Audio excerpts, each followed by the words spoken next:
Hello students, good morning to all of you. Welcome to the knowledge point. Students, हम अपनी इन videos में पढ़ रहे हैं क्लास +2 का चैप्टर सोल्यूशन, ठीक है। और जिसके हमने लास्ट टॉपिक किया था concentration term complete. Concentration terms में हमने molarity, mole fraction, weight by mass और वेट बाय वॉल्यूम जैसे टॉपिक्स कवर किए। और आज हम हमारा नया टॉपिक स्टार्ट करने जा रहे हैं जिसका नाम है सोलिबिलिटी, ठीक है। सोलिबिलिटी हमारे सॉल्यूशन चैप्टर का मोस्ट इम्पोर्टेंट कंसिडरेबल टॉपिक है और आज हम सोलिबिलिटी के बारे में जानेंगे कि सोलिबिलिटी किसी भी सॉल्यूशन की क्या होती है। स्टूडेंट्स, सोलिबिलिटी को आप कैसे डिफाइन करोगे? आपके सामने क्या मेंशन है? तो solubility of a solids in liquids, यानी कि आज हमने बात करनी है solubility of solids in liquid, यानी कि हम किसकी सॉलिबिलिटी चेक करेंगे? हम लिक्विड के अंदर, मान लीजिए आपके सामने कोई कंटेनर है और इस कंटेनर में आप क्या करते हैं, आपने एक लिक्विड लिया, मान लीजिए कोई बोतल ले लीजिए और इसके अंदर आपने कोई भी सॉलिड सोल्यूट डाला जो कि सॉलिड स्टेट में है और इस सोल्यूट को आपने अंदर डाला और हमने ये बताना है कि सॉलिड सोल्यूट की आपके लिक्विड यानी कि सॉल्वेंट के अंदर जो सोलिबिलिटी कितनी है, कितने एक्सटेंट पर आपका सॉलिड लिक्विड के अंदर सोलेबल होगा, ठीक है। तो उसको कौन डिफाइन करता है? आपकी term solubility. Solubility term defines the extent of solute to dissolve in a solvent. Rather than we can state that solubility, the term states the maximum amount of solute that can be dissolved in a specific amount of solvent. The main definition is it is defined as its maximum amount of solute that can be dissolved in a specific amount of solvent, यानी कि आपके पास एक specific amount of solvent अगर given है, आप solvent की amount को change नहीं कर रहे, आपने फिक्स कर लिया कि अब मैंने इतना ही सॉल्वेंट लेना है और आपके लिखा हुआ ना and consider the following conditions. हम कौन कौन सी कंडीशन लेके चलेंगे? Temperature and pressure both are taking as a constant. हम ना तो टेम्परेचर बढ़ा रहे हैं एक टाइम पे और ना ही प्रेशर। तो अगर आप जो सॉल्वेंट की अमाउंट है वो फिक्स लेकर चल रहे हो, टेम्परेचर एंड प्रेशर को कांस्टेंट लेकर चलते हो, उस स्टेट पे आपकी कितनी अमाउंट ऑफ सोल्यूट जो है आपके सॉल्वेंट में डिसॉल्व हो सकता है उसे आप अपने सोल्यूट की सॉलिबिलिटी बोलोगे इन लिक्विड। तो ये क्या लिखा हुआ है? मैंने सॉलिड यानी कि जो सोल्यूट है सॉलिड स्टेट में है, added to the solvent the solute dissolves. क्या होता है जब एक सॉल्वेंट के अंदर सोल्यूट डिसॉल्व होने की कोशिश करता है तो एग्जैक्टली क्या होता है? हम सोल्यूट डालेंगे, ठीक है। जब वो सोल्यूट सॉल्वेंट के अंदर जाएगा तो वो धीरे धीरे उसके साथ मिक्स होना स्टार्ट होगा, ठीक है। तो क्या होगा? The solute dissolved because it's particle go into the liquid and it's concentration in the solution increases. और जैसे जैसे आपका सोल्यूट सॉल्वेंट के अंदर डिसॉल्व होता जाएगा, सोल्यूट की कंसंट्रेशन सॉल्यूशन के अंदर बढ़ती चली जाएगी। इस प्रोसेस को आप क्या बोलते हो? डिसोल्यूशन। यानी कि अगर मैं ये बोलूं कि मैंने सोल्यूट डाल दिया और मैंने सॉल्वेंट डाल दिया और सोल्यूशन बनता जा रहा है, तो यानी कि मैं क्या बोलूँ? कौन सा प्रोसेस हो रहा है? डिसोल्यूशन हो रहा है। जब आपका सोल्यूट सॉल्वेंट में मिक्स होता जा रहा है तो मैं क्या बोलूंगी? क्या हो रहा है? डिसोल्यूशन हो रहा है। तो सोलिबिलिटी की डेफिनेशन क्या होगी? It is defined as the maximum amount of solute that can be dissolved in a specific amount of solvent and at fixed temperature and pressure is known as solubility, ठीक है। अगर आप temperature change नहीं कर रहे, pressure भी change नहीं कर रहे, तो ज्यादा से ज्यादा आप कितना अमाउंट ऑफ सोल्यूट डाल सकते हो वो आपकी सोल्यूशन की होती है सोलिबिलिटी। इसका बहुत अच्छा एग्जांपल आप ले सकते हो। मान लीजिए आपने क्या लिया? एक गिलास पानी लिया, ठीक है। आप घर पे एक्सपेरिमेंट इजीली करके देख सकते हो। एक गिलास पानी ले लीजिए और इसके अंदर मैंने एक कंटेनर लिया और यहाँ पर मैंने पानी लिया, वाटर डाला और इसके अंदर मैंने 1 स्पून ऑफ नमक डाल दिया। 1 स्पून पहले सॉल्ट डाला और अच्छे से इसे स्टिर करके मिक्स कर दिया, ठीक है। और फिर डाल दिया। जब ये नमक इसके अंदर घुल जाएगा तो आप दोबारा क्या कीजिए? इसके अंदर एक और स्पून नमक ऐड कर दीजिए, सेकंड स्पून डाल दीजिए, ये सेकंड स्पून हो जाएगा, ठीक है। तो मैंने यहाँ एक 1 डाल दिया फर्स्ट स्पून, फिर सेकंड, फिर थर्ड, इस तरह से आप ये प्रोसेस करते चले जाइए। तो मान लीजिए कि लगातार आप ये करते जा रहे हैं और हर बार आपका जो स्पून आप नमक डाल रहे हो, एक्स्ट्रा ऐड कर रहे हो, वो हर बार घुल जाता है। तो देखिएगा जब आप ये रिएक्शन करोगे, एक्सपेरिमेंट करोगे, तो एक स्टेज आ जाएगी जब आपका इस सोल्यूशन के अंदर नमक और ऐड जब आप करोगे ना, तो वो जो सॉल्ट है आप देखोगे कि डिजोल्व होना ही बंद हो जाएगा। ठीक है, आप चाहे कितनी इसको स्टीरिंग कर लीजिए, आपका नमक और एक्स्ट्रा आपके वाटर के अंदर डिजोल्व, यानी आपके सोल्यूशन के अंदर डिजोल्व नहीं होगा। ध्यान दीजिएगा, हमारे दिमाग में इस टाइम पे ये कंडीशन आती है कि मैं और पानी डाल दूं, तो आपने पानी की अमाउंट को चेंज नहीं करना, आपने टेम्परेचर को भी चेंज नहीं करना, यानी कुछ हीट वगैरह नहीं करना, ना ही आपने अपने सोल्यूशन पर कोई प्रेशर अप्लाई करना है। आप नॉर्मल कंडीशन पर बार बार नमक डालते रहिए। एक स्टेज आ जाएगी जब नमक घुलना बंद हो जाएगा। ठीक है, और ठीक है, तब क्या होगा, आपके पास आपका जो सोल्यूशन है वो एक कंडीशन अटेन कर लेगा। इसे हम बोलेंगे अनसैचुरेटेड सोल्यूशन।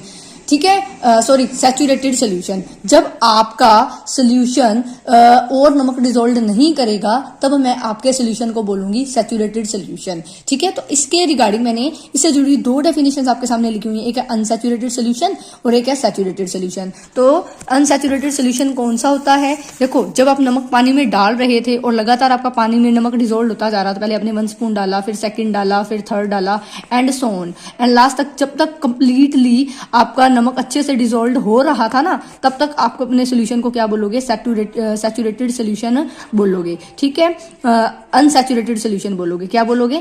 अनसैचुरेटेड सोल्यूशन बोलोगे, क्योंकि जब तक आपका अच्छे से डिसॉल्व हो रहा है तो आपके सोल्यूशन की कंडीशन को आप बोलोगे अनसैचुरेटेड सोल्यूशन।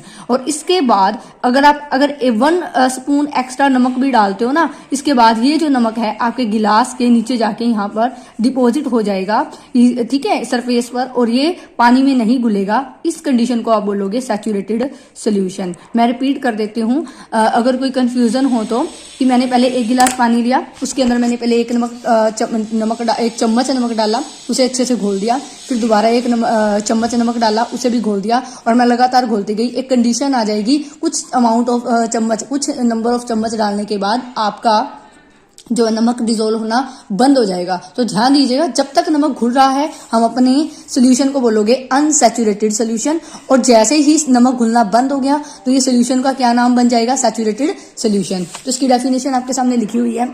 ठीक है, unsaturated solution, the condition till more solute can be dissolved at same temperature, fixed amount of solvent and pressure, यानी कि कंडीशन टिल, वो कंडीशन जब तक आप मोर सोल्यूट कैन बी डिसॉल्व, ज्यादा से ज्यादा सोल्यूट आप डिसॉल्व कर सकते हो सेम टेम्परेचर पर, फिक्स अमाउंट ऑफ सोलवेंट लिखना है, और प्रेशर भी क्या रखना है? सेम रखना है। ना आप टेम्परेचर चेंज कर रहे हो, ना अमाउंट ऑफ सोलवेंट चेंज कर रहे हो, ना ही प्रेशर। जब तक आपका maximum amount of solute dissolve हो रहा है, इसे आप क्या बोलोगे? अनसैचुरेटेड सोल्यूशन बोलोगे। ठीक है, जितना ज्यादा maximum amount of solute dissolve हो सकता है, इस अमाउंट को आप क्या बोलोगे? आपके सोल्यूशन की सॉलेबिलिटी भी बोलोगे। इसी को ही सॉलेबिलिटी बोलते हैं, कि maximum amount of solute that can be dissolve at a given temperature and pressure and fix amount of solvent, this is known as unsaturated solution and this property is known as solubility. ठीक है, अब जब ये solution आ गया कि अब आपका नमक घुलना बंद हो जाएगा, there's no more solute can be dissolved they at the same temperature and pressure, here the solution is dynamic equilibrium। अब क्या लिखा हुआ है? इस सिचुएशन जब आपका नमक घुलना बंद हो जाएगा ना, तो आप क्या बोलेंगे? ये कौन सी सिचुएशन आ गई? सैचुरेटेड सोल्यूशन बन जाएगा। here no more solute can be dissolved, ठीक है, at the same temperature and can be dissolved at the same temperature and pressure, same temperature and pressure पर आप और सोल्यूट डिसॉल्व नहीं कर सकते। ठीक है, तो ये हो जाएगा। और यहाँ पर मैंने क्या लिखा हुआ है? Here the solution is at dynamic equilibrium with the undissolved solute. ठीक है, यहाँ पर जो सोल्यूशन की कंडीशन होगी ना, आपने इक्विलिब्रियम वर्ड क्लास +1 में सुना होगा। यहाँ पर मेरे सोल्यूशन में इक्विलिब्रियम आ जाएगा, और कौन सा इक्विलिब्रियम आएगा? डायनेमिक इक्विलिब्रियम आएगा। बाहर से देखोगे तो आपको ऐसा लगेगा कि मेरी जो मैं सोल्यूशन बना रही थी वो प्रोसेस क्या हो चुका है? स्टॉप हो चुका है, क्योंकि और नमक पानी में नहीं घुल रहा, और जो मैं नमक डाल रही हूँ एग्जैक्टली जाके गिलास के नीचे जाके गिलास की सरफेस पे डिपॉजिट हो गया। लेकिन एक्चुअल में ऐसा नहीं होगा। एक्चुअल में क्या होगा? आपके सोल्यूशन में 2 प्रोसेस इकट्ठे हो रहे होंगे at the stage of dynamic equilibrium. वो क्या है? द डायनेमिक इक्विलिब्रियम की स्टेज पर there are 2 steps are occurring together that is one is dissolution होगा and another one is crystallisation. यानी कि एक स्टेज पे क्या होगा, डिसोल्यूशन हो रहा है। डिसोल्यूशन का मतलब है आपका सोल्यूट एंड सोलवेंट जो मैंने मिक्स किया था वो आपस में मिक्स हो रहे हैं और आपके पास क्या बना रहे हैं, सोल्यूशन बना रहे हैं। और इसी स्टेज पर क्या होगा, क्रिस्टलाइजेशन स्टार्ट हो जाएगा। यानी कि सोल्यूशन में से आपका सोल्यूट एंड सोलवेंट वापस अलग हो रहे हैं। ठीक है, इसे हम डायनामिक इक्विलिब्रियम की स्टेज बोलते हैं। और जब सोल्यूट और सोलवेंट मिक्स हो रहे हैं और सोल्यूशन बना रहे हैं इसे हम डिसोल्यूशन बोलते हैं। और जब आपका सोल्यूशन क्या क्रिस्टलाइजेशन कर रहा है, यानी कि इसके अंदर सोल्यूट और सोलवेंट यानी नमक पानी से अलग हो रहा है, इस प्रोसेस को हम क्रिस्टलाइजेशन बोलेंगे। ठीक है, तो यहाँ पर यही लिखा हुआ है, the solution is the dynamic equilibrium the undissolved solute contain maximum amount of a solute. अब इस टाइम पे मैक्सिमम अमाउंट ऑफ सोल्यूट जितना उसके अंदर घुल सकता था वो घुल चुका है और जो एक्स्ट्रा अमाउंट है वो क्रिस्टलाइजेशन की फॉर्म में ग्लास की सरफेस पर डिपॉजिट हो जाएगा। This concentration of solute in such solution is called solubility. तो जितना मैक्सिमम अमाउंट ऑफ सोल्यूट घुल चुका और ज्यादा एक्स्ट्रा जो ग्लास की सरफेस पे जाके बैठ गया उस अमाउंट ऑफ सोल्यूट को हम dynamic solubility of the solute बोलेंगे। ठीक है, अब यहाँ पर यही लिखा हुआ है, condition equilibrium reach two processes of dissolution and crystallisation occur together. One is dissolution, second is crystallization. Dissolution means solute and solvents are combining with each other and form solution, and crystallization is crystallization in which solution forms solute and solvent again in the backward direction. ठीक है, और इसके बाद मैंने एक नई definition लिखी है, सुपर सैचुरेटेड सोल्यूशन। अब देखो मैंने आपको दो डेफिनेशन तो पहले बता दी, एक था अनसैचुरेटेड, जब आपका ऑटोमेटिकली बिना किसी चीज को हिलाए आपका सोल्यूट इजीली डिसॉल्व हो रहा था। सैचुरेटेड यानी कि जब आपका सोल्यूट डिसॉल्व होना बंद हो गया। अब नई चीज आई है super saturated. Super saturated solution का मतलब है जब आपका जो सोल्यूट है सुपर सैचुरेटेड में क्या होगा। ठीक है, अब आप क्या करोगे, एक स्पेसिफिक जो super saturated is the state in which more solute can be dissolved to a solution that could be, यानी कि जितना सोल्यूट डिसॉल्व हो सकता था उससे ज्यादा भी अगर मैं सोल्यूट डिसॉल्व करवा दूं तो उस सोल्यूशन को क्या बोलूंगी, मैं सुपर सैचुरेटेड बोलूंगी। ये देखिए, मान लीजिए कंडीशन आ गई, सैचुरेटेड सोल्यूशन बन चुका था और सैचुरेटेड सोल्यूशन में जो मैक्सिमम अमाउंट ऑफ सोल्यूट घुल चुका था, ठीक है, उसे मैंने उसकी सॉल्युबिलिटी बताया था। अगर मैं क्या करूं, इस कंटेनर को हीट कर दूं, ठीक है, इसका टेम्परेचर इंक्रीज कर दो, तो देखोगे आप टेम्परेचर इंक्रीज करने से क्या होगा, kinetic energy of the molecules बढ़ जाएगी और जो आपका सोल्वेंट है उसकी कैपेबिलिटी क्या है, जो सोल्यूट को डिसॉल्व करने की ओर बढ़ जाएगी और आपका सोल्यूट और डिसॉल्व होना स्टार्ट हो जाएगा। तो आप देखोगे और नमक थोड़ा सा आप और ऐड इजिली कर पाओगे। तो this is the condition of super saturation in which by increasing the temperature we can dissolve more the solute than could be. जो पहले हो सकता था उससे ज्यादा मैंने मोर अमाउंट ऑफ सोल्यूट को डिसॉल्व करवा दिया, तो मेरी सुपर सैचुरेटेड सोल्यूशन की कंडीशन। आगे देखिए स्टूडेंट्स, मैंने आपको बताया super saturated solution the state in which that more than solute can be dissolved then could B, यानी कि अगर मैं टेम्परेचर बढ़ा दूं और टेम्परेचर बढ़ाने की वजह से जितना अमाउंट ऑफ सोल्यूट मैं डिसॉल्व कर सकती थी उससे भी ज्यादा मैंने अमाउंट ऑफ सोल्यूट डिसॉल्व करवा दिया, तो उस सिचुएशन को, उस सोल्यूशन का बोलोगे सुपर सैचुरेटेड सोल्यूशन। और आज अब हम नेक्स्ट करेंगे factors affecting the solubility of a solute in a liquid. तो किन किन फैक्टर्स पर आपका सॉलिड की लिक्विड के अंदर सॉल्युबिलिटी डिपेंड करती है, ये जो फैक्टर्स हैं, फर्स्ट फैक्टर मैं लिख देती हूँ, नेचर ऑफ द सोल्यूट, यानी कि आप कैसा सोल्यूट लेके चलते हो उस पर भी डिपेंड करेगा आपके सॉल्युबिलिटी, आपके सोल्यूट की जो सॉल्युबिलिटी है लिक्विड के अंदर। और दूसरा है nature of the solvent. Obviously देखो, जिन दोनों ने मिक्स होना है तो उन दोनों का नेचर बहुत मैटर करता है कि उन दोनों का नेचर किस तरह का है कि वो आपस में मिक्स हो जाए। ठीक है, थर्ड है टेम्परेचर, टेम्परेचर पर डिपेंड करेगा। और फोर्थ है प्रेशर। तो ये 4 इंपॉर्टेंट फैक्टर्स हैं जिनके ऊपर आपका सॉलिड की सॉल्युबिलिटी डिपेंड करती है लिक्विड के अंदर। फर्स्ट है nature of the solute, second है nature of the solvent, third है टेम्परेचर और फोर्थ है प्रेशर। ठीक है, तो इसे हम 1 बाय 1 डिस्कस करेंगे। जो सोल्यूट और सॉल्वेंट हम दोनों की बात करें तो जो केमिस्ट्री का एक रूल होता है, हमने पढ़ा हुआ है, यहाँ हम डिस्कस करेंगे, वो है like dissolves like dissolves in like, यानी कि जो दो हमने सोल्यूट और सॉल्वेंट मिक्स करने हैं, सोल्यूट एंड सॉल्वेंट, उन दोनों का नेचर किस तरह का है। तो हमने क्लास +1 में पढ़ा होगा, हम 2 तरह के सॉल्वेंट पढ़ते हैं, तो पोलर सॉल्वेंट्स और एक होता है non polar solvent, non polar compounds. आप यहाँ कंपाउंड लिख लीजिए, पोलर कंपाउंड्स होते हैं, ठीक है, और एक होते हैं नॉन पोलर।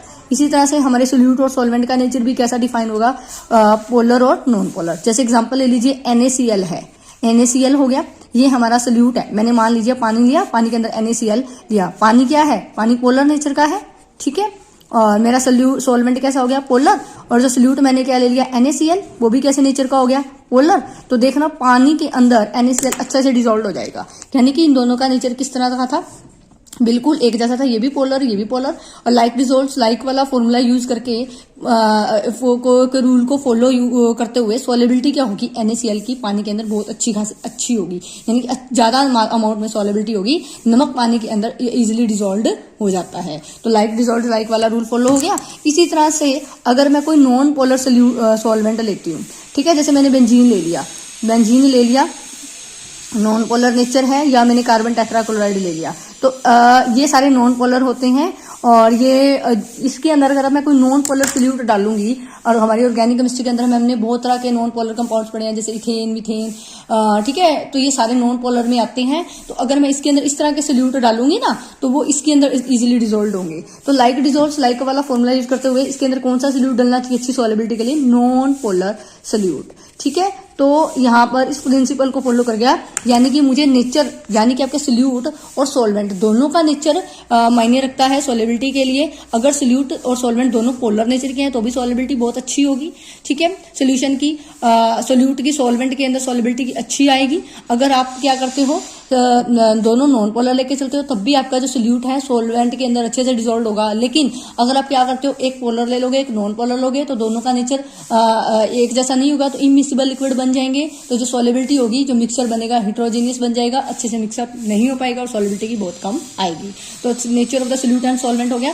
थर्ड है वेरी इंपॉर्टेंट, जो है टेम्परेचर। जो टेम्परेचर है ये बहुत इफेक्ट करता है आपके सॉलिबिलिटी के कंसेप्ट को, ठीक है, significantly effect of the temperature we can here study. देखो अभी एक मैंने लिखा, अगर सोल्यूशन कैसे बनता है, सोल्यूट प्लस सॉल्वेंट क्या देता है आपको, solution, solute plus solvent give us solution. यहाँ देखिए मैंने इक्विलिब्रियम का साइन लगाया हुआ है, यानी कि यहाँ मैंने कंडीशन लिखी, अगर आपका टेम्परेचर कैसे इफेक्ट करेगा, ये हम ली चटलियर प्रिंसिपल के अकॉर्डिंग देखेंगे। कि मान लीजिए एक सोल्यूट और सॉल्वेंट को मिलाकर मैंने सोल्यूशन बनाया और इक्विलिब्रियम स्टेज पर है, तो ली चटलियर प्रिंसिपल हमने क्लास +1 में इक्विलिब्रियम चैप्टर में पढ़ा हुआ है। वो क्या कहता है कि कैसे टेम्परेचर इफेक्ट करेगा सॉलिबिलिटी को, वो हम यहाँ से स्टडी करेंगे। वो क्या कहता है, it state that with increase of temperature the equilibrium shift to the that direction with proceeds with absorption of heat. यानी कि जब भी हम क्या करते हैं, ली चटली प्रिंसिपल कहता है कि जब इक्विलिब्रियम आ जाता है किसी भी रिएक्शन के अंदर, अगर आप उसका और टेम्परेचर बढ़ाते हो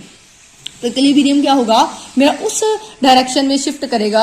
इक्विलिब्रियम क्या होता है, जब हम क्या करते हैं, जब और हीट देंगे तो इक्विलिब्रियम अपनी उसी स्टेज पे जाना चाहेगा कि ज्यादा से ज्यादा जो मैं एक्स्ट्रा हीट दे रही हूँ उसको वो खत्म कर सके। क्योंकि इक्विलिब्रियम स्टेज कैसी होती है, स्टेबिलिटी की स्टेज होती है, ठीक है। तो हर कुछ स्टेबल, हर कोई सब्सटेंस स्टेबल रहना चाहता है, ये रिएक्शन स्टेबल होना चाहेगी, तो इक्विलिब्रियम स्टेज स्टेबिलिटी की स्टेज हो जाएगी। तो अपनी स्टेबल स्टेट को वापस अचीव करने के लिए अगर मैं इसे और हीट दे रही हूँ, टेम्परेचर बढ़ा रही हूँ, तो टेम्परेचर बढ़ाने के लिए अगर इक्विलिब्रियम अचीव हो चुका है तो इक्विलिब्रियम उस डायरेक्शन में शिफ्ट करेगा जिस डायरेक्शन में जो एक्स्ट्रा हीट मैं दे रही हूँ वो ज्यादा से ज्यादा अब्जॉर्ब हो सके। तो देखो हम जानते हैं कि रिएक्शंस दो टाइप की होती हैं, एक एंडोथर्मिक और एक्सोथर्मिक। अगर मैं जो रिएक्शंस की बात करूँ जहां पर इक्विलिब्रियम अचीव हुआ है, अगर वो एंडोथर्मिक है, किस तरह की है, एंडोथर्मिक है, यानी कि उस रिएक्शन को प्रोसीड करवाने के लिए मुझे एक्स्ट्रा हीट देने की जरूरत है, ठीक है। तो देखो वो रिएक्शन पहले से हीट लेकर हो रही है, उसे हम एनवायरमेंट से हीट दे रहे हैं, अगर मैं उसे और हीट दे रही हूँ तो उसका तो फायदा हो रहा है। यानी कि देखो अगर सोल्यूट और सॉल्वेंट मिक्स करके क्या बना रहे थे, सोल्यूशन बना रहे थे, और मुझे सोल्यूट और सॉल्वेंट को मिक्स करवाने के लिए क्या कर देना पड़ रहा था, हीट देना, तभी तो रिएक्शन एंडोथर्मिक होगी। सोल्यूट प्लस सॉल्वेंट दोनों को मिक्स करवा के सोल्यूशन बन रहा था, और इन दोनों को मान लीजिए ये रिएक्शन एंडोथर्मिक है, मींस इन दोनों को कंबाइन करवाने के लिए हीट देनी पड़ रही थी, ठीक है।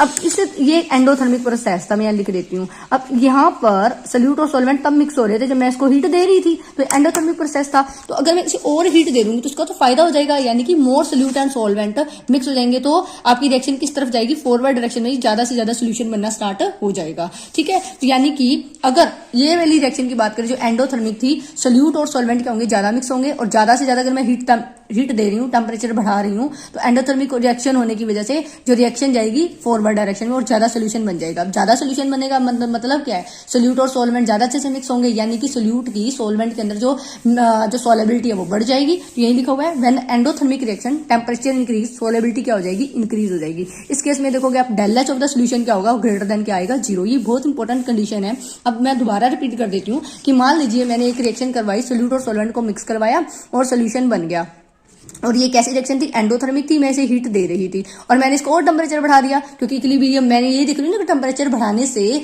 आपकी रिएक्शन पर क्या फर्क पड़ रहा है। सोल्यूट और सॉल्वेंट को आप क्या बना रहे हो, सोल्यूशन बना रहे हो, तो आप इसे और हीट दे रहे हो। और हीट देने की वजह से क्योंकि हीट ये एंडोथर्मिक प्रोसेस था, सोल्यूट और सॉल्वेंट तभी मिक्स हो रहे थे जब मुझे हीट देनी थी। तो अगर मैं इसे और हीट दूंगी तो उसका तो फायदा हो जाएगा, और सोल्यूट और सॉल्वेंट मिक्स होने लग जाएंगे। अगर और होने मिक्स होंगे तो सोल्यूशन बनना स्टार्ट हो जाएगा, सोल्यूशन का एक्सटेंट बढ़ जाएगा, सोल्यूशन जल्दी बनेगा, यानी कि रिएक्शन किस तरफ जाएगी, फॉरवर्ड डायरेक्शन में। तो फॉरवर्ड डायरेक्शन में जाएगी, तो यानी कि इस केस में क्या होगा, आपका सोल्यूट की सॉल्वेंट के अंदर सॉल्युबिलिटी बढ़ जाएगी। ठीक है, तो आप कह सकते हो in the case of endothermic, ये न्यूमेरिकल्स में आ जाता है, एमसीक्यूज में आ जाता है कि अगर रिएक्शन एंडोथर्मिक हो, ठीक है, और टेम्परेचर बढ़ा दिया जाए, अगर आपकी इक्विलिब्रियम स्टेट पे रिएक्शन एंडोथर्मिक है और टेम्परेचर तो अगर टेम्परेचर बढ़ा दिया जाए तो इसका आपके सोलेबिलिटी ऑफ द सोल्यूशन पर क्या डिपेंड करेगा, यानी कि सोल्यूट की सॉल्वेंट के अंदर सोलेबिलिटी क्या हो जाएगी, इंक्रीज हो जाएगी। ध्यान दीजिएगा, यहाँ पर डेल एच ऑफ सोल्यूशन क्या आएगी, ग्रेटर देन 0 आ जाएगी। सेकंड में अगर आप क्या लेके चलते हो, रिएक्शन एक्सोथर्मिक लेके चलते हो। कैसी लेके चलते हो, एक्सोथर्मिक, यानी कि अगर मान लो मैंने सोल्यूट मिलाया और सॉल्वेंट मिलाया, सोल्यूट और सॉल्वेंट मिक्स करके आपको ऑलरेडी क्या दे रहे हैं, सिस्टम में हीट दे रही हैं, और यहाँ पर आपको क्या मिल रहा है, सोल्यूशन मिल रहा है, साथ में मुझे क्या दे रही है, हीट। अब ऑलरेडी इसके पास हीट है, ये कह रहा है कि मेरी सिस्टम में हीट बाहर चली जाए। अगर मैं इस ऐसे सिस्टम को और हीट देना चाहूंगी, अगर मैं इसे और गर्म कर देती हूँ, तो देखो अब ये दोनों मिक्स करके क्या दे रहे हैं, सोल्यूशन और हीट दे रहे हैं। अगर मैं इसे और हीट दे रही हूँ और एक इक्विलिब्रियम स्टेज आ चुकी है कि सोल्यूट और सॉल्वेंट मिक्स होकर क्या बना रहे हैं, सोल्यूशन और हीट, और सोल्यूशन और हीट मिलाकर क्या बना रहे हैं, सोल्यूट और सॉल्वेंट। यहाँ पर इक्विलिब्रियम स्टेज आ गई, मान लीजिए। अब मैं इसे क्या कर रही हूँ, हीट कर रही हूँ। पहले मैं लिख देती हूँ, आपको कंफ्यूजन ना हो जाए। ये इक्विलिब्रियम स्टेज की बात हो रही है, सोल्यूट और सॉल्वेंट मिक्स हो गए, सोल्यूशन और हीट बना दिया, इक्विलिब्रियम स्टेज है।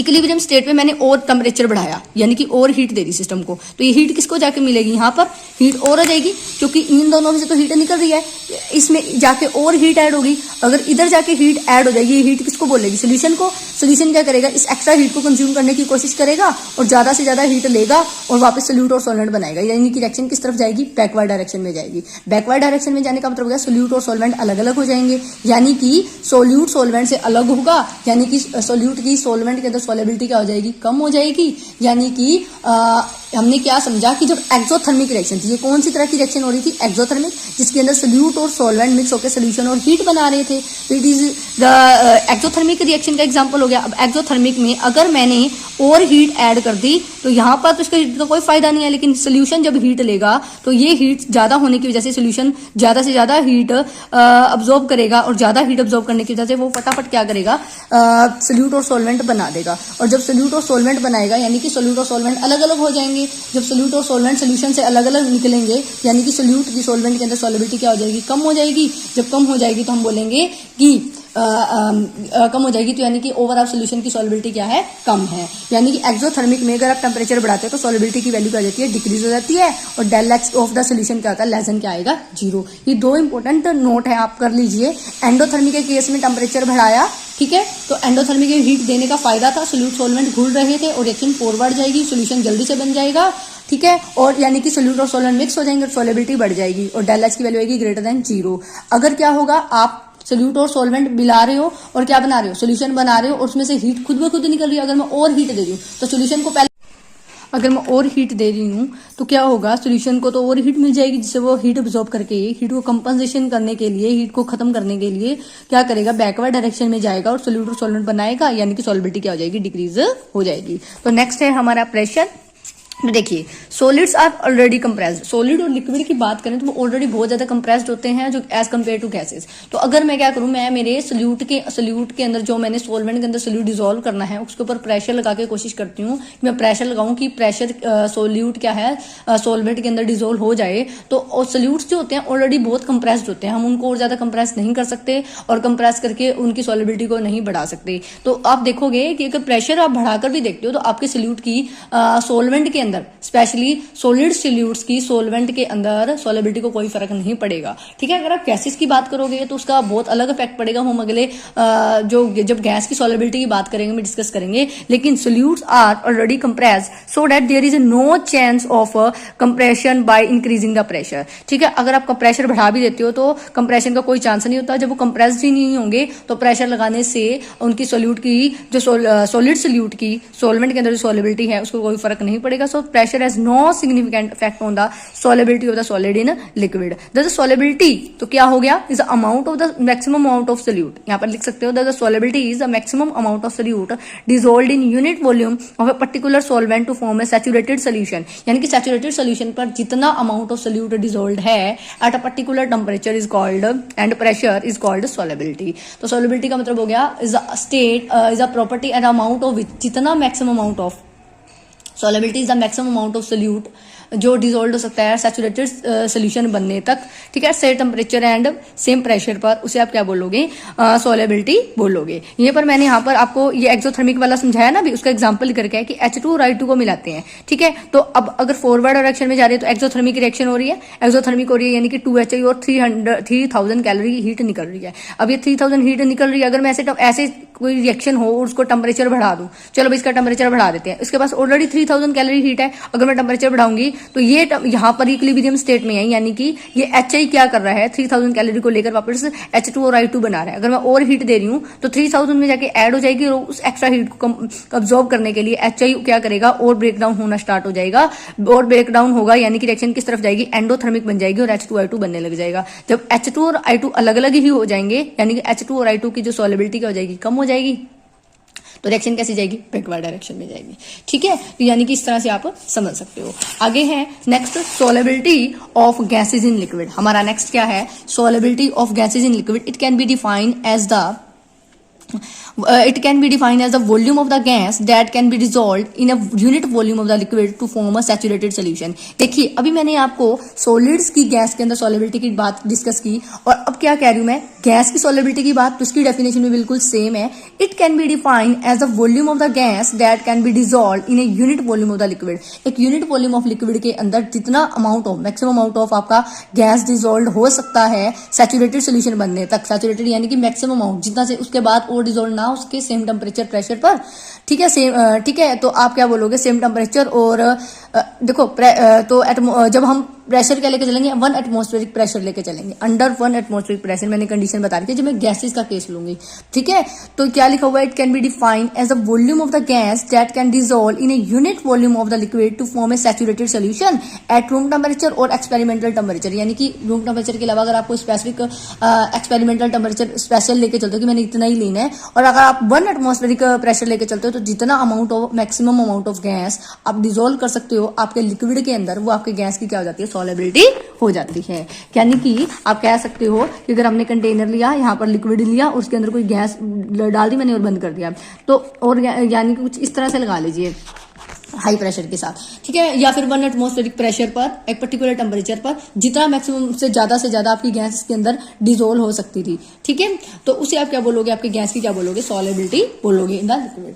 अब बात करते हैं फैक्टर अफेक्टिंग द सॉल्युबिलिटी। आपकी जो गैस है उसका लिक्विड के अंदर कितना वो सोलेबल होगी, उस चीज को कौन कौन सा फैक्टर इफेक्ट करेगा। एक होगा नेचर ऑफ द गैस, भाई हाँ जी आपकी गैस किस तरह की है, H2 है, O2 है, CO2 है, न जाने कौन सी गैस आप लेके चल रहे हो, और सभी का बिहेवियर और नेचर क्या होता है, अलग अलग होता है with respect to the solvent. मान लीजिए आपने सॉल्वेंट एक फिक्स कर लिया, मान लो वाटर ले लिया, कोई और ले लिया, लेकिन आप अलग अलग गैसेस की बात करोगे with respect to one solvent, जिन सभी का नेचर वेरी करेगा। जैसे आप देख सकते हो जो इजिली लिक्विफेबल गैसेज होती हैं, जो इजिली लिक्विफाई लिक्विफाई गैसेज होती हैं वो ज्यादा सोलेबल होती हैं, जैसे कि CO2 more soluble than O2 and H2 in water. क्या लिखा हुआ है? Easily liquefiable gases are more soluble, example CO2 is more soluble than O2 and H2 in water. जो आपका CO2 गैस है वो ज्यादा जल्दी इजीली लिक्विफाई हो जाती है, ठीक है, और as compare to O2 and H2 के, इसलिए उसका जो वाटर के अंदर सोलेबिलिटी है वो भी क्या होती है? ज्यादा होती है। तो यानी कि nature of the gas fact कर गया।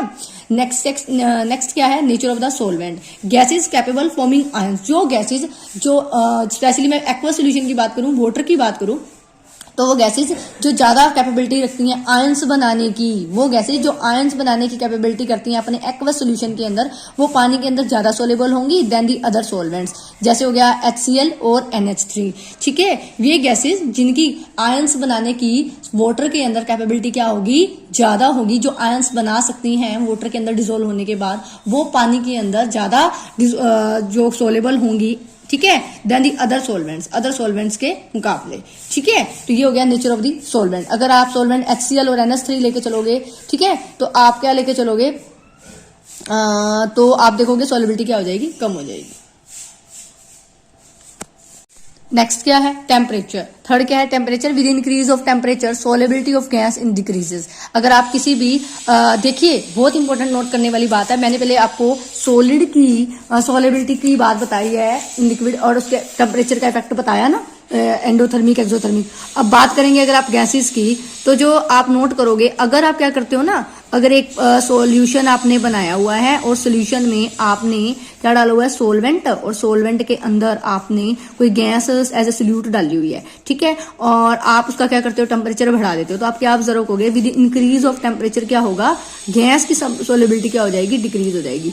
इसमें उल्टा होगा, हर बार उसकी तरह नहीं एंडोथर्मिक एक्सोथर्मिक नहीं देखेंगे, इसके अंदर सीधा ही हम देखेंगे। अगर आप टेम्परेचर बढ़ा देते हो ना, तो सोलेबिलिटी क्या हो जाएगी? डिक्रीज हो जाएगी। क्योंकि अब आप इसका रीजन सोचोगे, देखिए आप बहुत अच्छे एग्जांपल समझ सकते हो। जैसे हम क्या है, हम सॉफ्ट ड्रिंक्स जो बिल्कुल सोडा वाटर या सॉफ्ट ड्रिंक्स हम यूज करते हैं, ठीक है, जैसे हम जो मरिंडा है या फिर ड्यू है, हम ये वाली सॉफ्ट ड्रिंक्स यूज करते हैं, पीते हैं आराम, है ना। तो आप देखोगे जब हम बिल्कुल कूल्ड स्टेट में यूज करते हैं और पीते हैं, तो हमें बहुत सा मजा आता है ना, अलग सा ही, मतलब कि हमें जो चिल सा लगता है ना, बिल्कुल, क्योंकि उसके अंदर क्या होती है? CO2 गैस डिजोल्व होती है, ठीक है। और जैसे ही वो, अगर आप उसे गर्म स्टेट में पीते हो तो CO2 तो भी है, लेकिन क्या होगा? जैसे जैसे उसका टेम्परेचर बढ़ जाएगा ना, तो जो CO2 की जो सॉलेबिलिटी है ना, उस कोल्ड ड्रिंक के अंदर क्या होती जाएगी? कम हो जाएगी, क्योंकि उसका वॉल्यूम क्या हो जाएगा? एक्सपेंशन हो जाएगा। उसका वॉल्यूम बढ़ने की वजह से, वो टेम्परेचर बढ़ने की वजह से उसका वॉल्यूम एक्सपेंड होगा, और वो क्या हो जाएगी? रिलीज होने की कोशिश करेगी, और जो है उसकी सॉलेबिलिटी क्या हो जाएगी? डिक्रीज हो जाएगी।